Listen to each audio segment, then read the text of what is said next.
Hi everyone, I'm here to talk about peer learning and information processes in the classroom using constructivist games for teaching sight words. The target age for this is prep to year 2.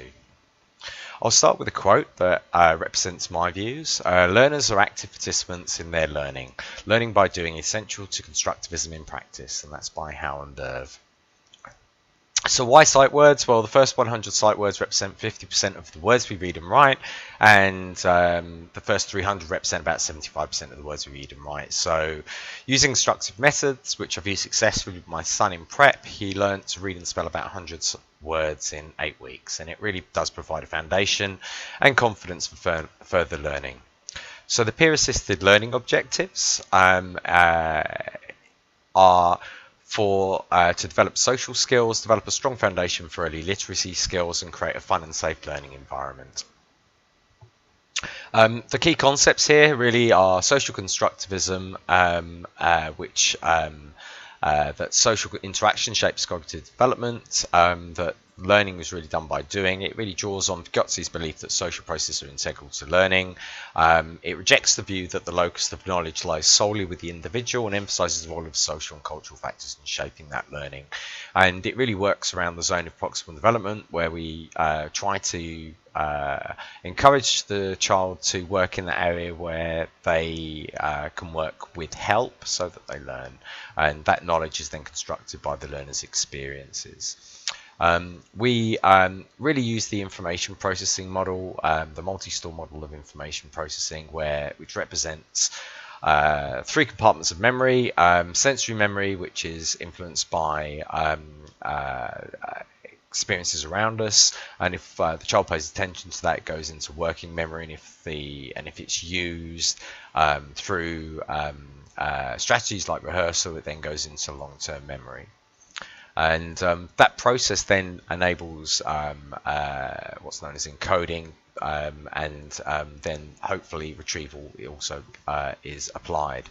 Then the last thing really is the executive control system, which really pays attention to things like inhibitory control, where the child resists the inclination to do one thing instead of focusing on task, and cognitive flexibility, as well as working memory. Cognitive flexibility is the ability to switch attention between different tasks.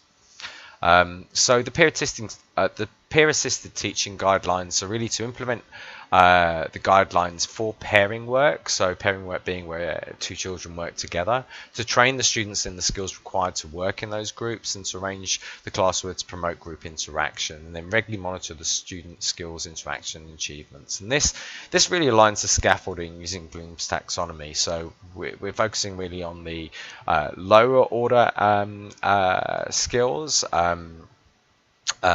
the knowledge comprehension and application skills, but then as we move forward, there's an opportunity for the children to start to develop their own games, and to start to apply some of the higher order thinking skills. So really the key thing: start with the red words, group everyone into pairs, provide the material for the spelling game, explain the rules for the game, then the children create the tools for the game and take turns playing it, and then assess, progress, and introduce new games slowly.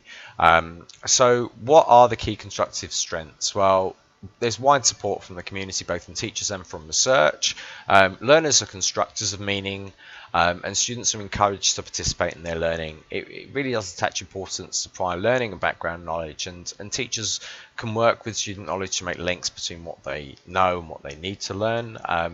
There's the opportunity for social and cultural heritage to be valued in constructive methods, and social networks are seen as important, and there's the value attached to dialogues and interaction among the students, and there's also scope for parents and community member involvement. The limitations, well, there's a number cited here. Probably I'll start with Brown and Rose, who really cited the fact that even teachers that were knowledgeable about constructive principles didn't always adopt it widely, because they felt they lacked sufficient time and they didn't feel confident in managing that discovery learning process.